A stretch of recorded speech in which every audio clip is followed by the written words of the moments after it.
Everyone, this is Nanimos Tamedo. Good morning, good afternoon, good evening, wherever you are watching from. Wow, this is so heartbreaking. So heartbreaking. You know, how can a 12-year-old child, or thereabout, that left home hale and hearty, suddenly slump and die? This is serious.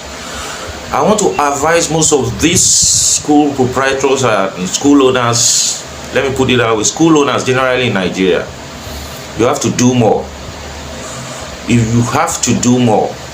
In a situation where you have students, even if they are just 10 students under your care, you have to do more, especially when they are having their inter-house sports and all different activities in school. There has to be a first aid, there has to be an emergency for anything that could happen. This is so heartbreaking. Let's check out the story of this woman. My child was not taken to a hospital. She was taken to. She's my first child. I will state everything that happened. I don't like trouble. I don't like wahala in my life. I'm an easygoing person. I don't like attention in my life. Oh, let me state what happened. February 9th was the day of their inter-house sports. That was the day they were meant to have their inter-house sports. Anybody who knows Chrisland knows that Chrisland has their inter-house sports at Agege Stadium. Last year, I was not able to go on time. My daughter was angry. She said, Mom, you did not even come on time. You did not even come and see me take part in the march past. And I was marching, I was looking for you. I said, I'm sorry. I didn't know the way. I didn't know how to find my way to Agege Stadium. But I promise you, next year, I will be there on time. This year, I tried to go there as early as possible. I was there even before the program started. I met the admin officer, I met the principal, I met part of the PTA committee, I met parents there, we greeted, I sat down. March past started. When the march past started, I looked. The first house marched. I didn't see my child. Second house marched. I didn't see my child. Third house marched. I didn't see my child. I said, she's in Pines, which is greenhouse. I said, maybe she's among the Queen's entourage. Because I remember she mentioned that she's among the entourage of the Queen or King or something like that. Those ones marched. I didn't see her. I said, okay, maybe she's in the arts and crafts or home economics or IT or photography or something. Those ones all passed. I didn't see my child. I got worried. I called the school, her school bus driver. Mr. Said, please, was my child among those you brought to the stadium? That I have not seen her. I've been in this stadium now for going to some 30 minutes thereabouts, and I've not seen my daughter. He said, Mommy Whitney, I brought her. She's in the stadium there. Don't worry, you will see her. I quickly left to go and do some things. I said, okay, no problem.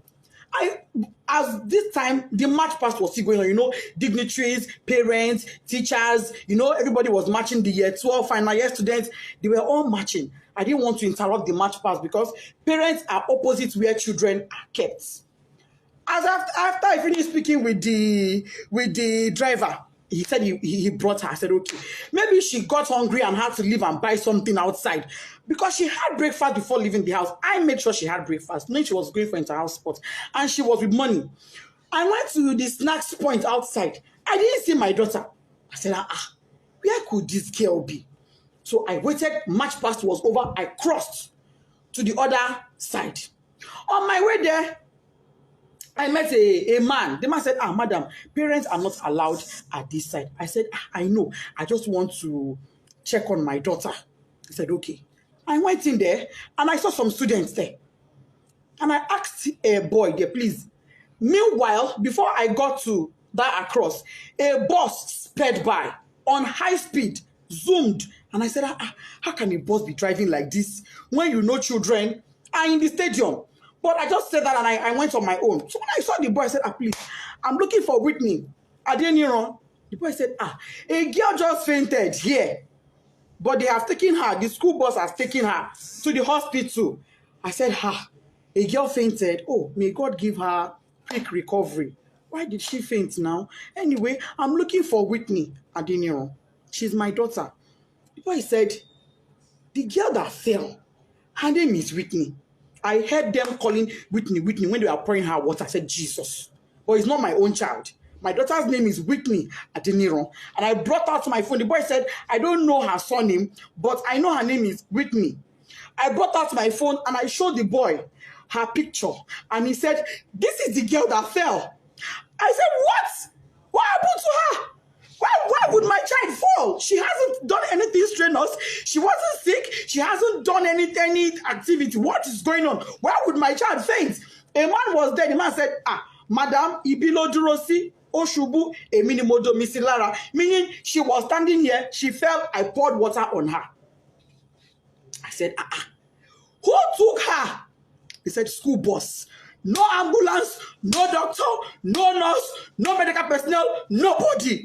There was no emergency provision on ground in a place where you have over 500 students, in a place where you have over 100 parents, in a country where insecurity is so high. You kept our children in that field with no proper medical arrangements in case of any emergencies. When the boy said the school bus took her, I said, oh, was it my child that was in that bus that sped by? I ran out. I met a staff coming towards me.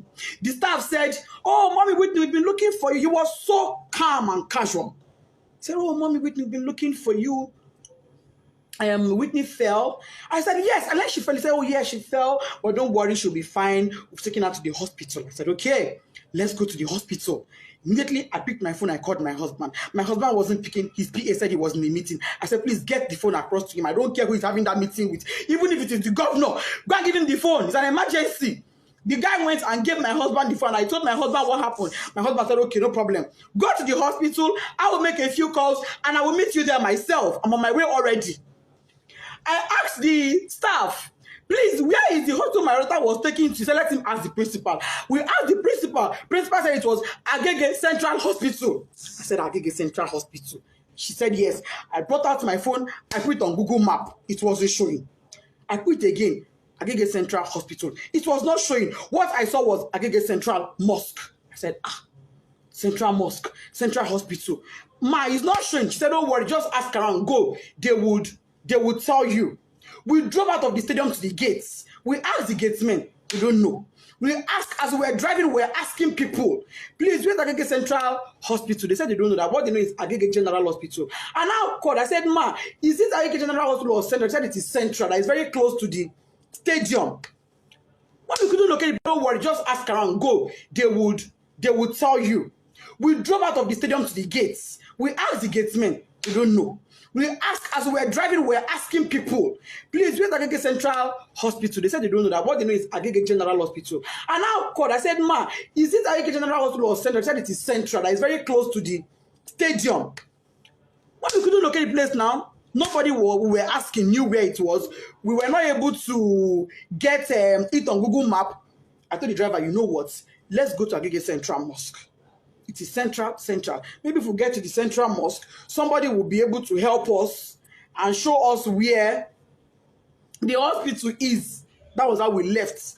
Fortunately, on our way there, before we got to the Central Mosque, we saw their school bus by the side of the road. So we automatically knew that was where she was. I jumped down from the school bus and I rushed in. Rushing in, I saw the woman that went with her, the staff that went with her. I said, Madam, where is my child? What happened? Why did she faint? She said, I don't know. She's in there. I went in there and I saw my daughter's corpse. Desola did not say anything to me. I went in there and I met my daughter on her deathbed. She was already dead when I got there and I saw her. All this happened in less than 10 minutes. She was already dead. She was drenched, soaked to the skin, water was dripping. I knelt down. I called on God. I shouted. I screamed. I felt her pulse. No pulse. I put my hand on her chest. It was deadly silent. My daughter was silent. I asked the doctor there. I said, Doctor, what happened to my daughter? The woman looked at me and said, Madam, from the way I'm saying things, is like cardiac arrest. I said, cardiac what? Whitney was 12. She was 12 October 30th last year, 2022. How does a 12-year-old have a cardiac arrest?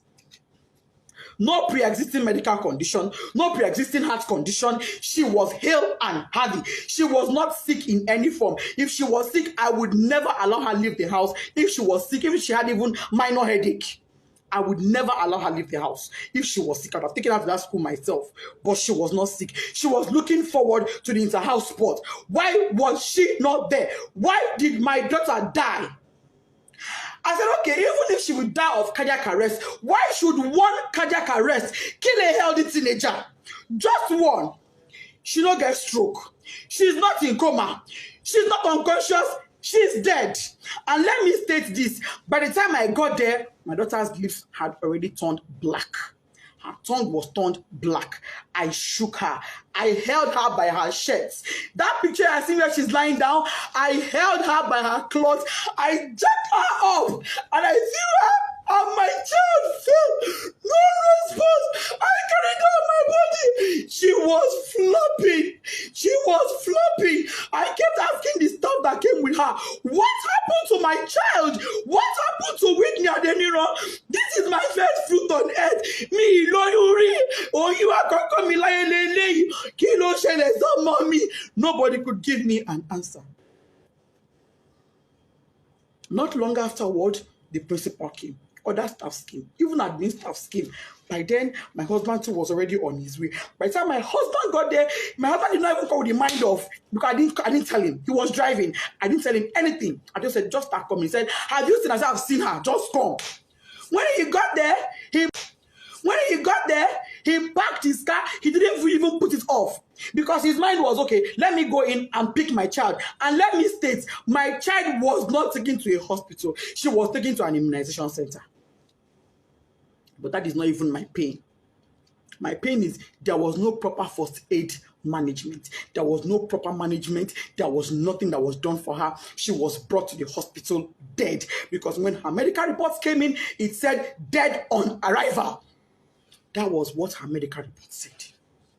When my husband came, he went in straight to where she was to pick his child and go to another hospital. He came in and met her dead. He screamed, shouted, "Deshona! That is, yes, stand up. What is happening to my child?" My husband knelt down, crying, begging doctor, please help me. This is my first child. Imagine, me. I cried. I begged them. I will sell everything I have for my child to be alive. The woman looked at me and said, "Madam, it is too late. Nothing can be done. She's gone." I've been asking Chrisland, what happened to my child? Nobody's telling me anything. Since on Thursday, what happened? Nobody. I'm just hearing different stories. They were at my house yesterday. I told them, I knelt down. I said, please, Mas, you are mothers like me. For the sake of God, tell me what happened. I don't want to have to open up my child for autopsy. Let me bury this girl in peace and let it go. Please tell me what happened to my child. They are not saying anything to me. They are saying, oh, she slumped. Oh, she slumped. Oh, she slumped. How? Parents are calling me, "Oh, Mom Whitney, we sympathize with you." Somebody said, "Oh, I learned from the school authorities she was a sickly child." I said, my child sickly? My own child sickly? That is not true. I'm not an irresponsible woman. I'm not an irresponsible parent. Me and my husband, we place our children as priority. If my child complained of even a slight headache, she would never have gone to that school that day. She would not have gone. I would take her to the hospital immediately. Melo money. How many I get? So I will take one, they play. How many? Chrisland up to this moment is not telling me anything. You're telling me, Kadara, go and bury her. Kadara, how do I accept Kadara that my first fruit, my 12-year-old, is late, is dead, out of carelessness? There was no ambulance. There was no medical doctor on ground. There was no trained personnel. Why was she drenched in water? Who poured water on her? What happened? Nobody is telling me anything. They're protecting their school integrity. I'm seeing some comments that is breaking my heart, but I will not curse you. I will pray for you, and I will say, the pain I'm going through, may you never experience it. This pain I'm going through, may you never. I don't have an enemy in this world, but I will not wish on my worst enemy. I pray no mother has to go through what I'm going through. IGO police, if you are a father, come to my rescue. Last my daughter's body is in your mortuary. Chrisland, what happened to Desola Adeniran? You people will answer me. No matter what it takes. If it takes my last blood, you will answer me. You will tell me what happened to my daughter. If it is the last night before I die, you will tell me what happened to Desola. You will tell me what happened to my daughter. All this your story of she slumped is a lie. I don't agree. We see when I do my picking. Tunde head nuts. Oba, come to my rescue. What's it for me? Oh, this love I want it for mother me. Lord, if you are a mother in this world, because I'm on my knees and you can now, you're because pity me. Oh, I'm not asking for a protest. No, all I want is answers. I want to bury my child in peace. I need closure. I need closure to bury my 12-year-old. And the closure I want is answers. Finish. That is all I want. All I want is answers. Anybody that has answers, please. If you are a mother in Chrisland High or baby, help me ask your children what happened. Equally, I'm on my knees. If you are a mother and your child was at that stadium on the 9th Agege Stadium, help me ask your child what they know. I'm on my knees, I'm pleading, I'm begging. Please help me. If you have a child in Chrisland High, your niece, your nephew, you are a guardian, anybody, and they can tell you truthfully what happened to Omodesola Whitney Adeniran, my first child, please help me. I just want closure. I'm not asking for a protest. I'm not interested. I'm not asking for a protest. All I want is my child. All I want is for me to bury her in peace. I've already bought caskets. I don't agree. I don't buy casket. No problem. They say I'm not going to use my hand bury my pikin, but I'm going to use my hand bury my pikin. They say that she go bury me. But I'm not the one burying her. There is no problem. But can Chrisland tell me why a child that was hale and healthy and went to their care came back to me dead? That is all I ask for. Thank you.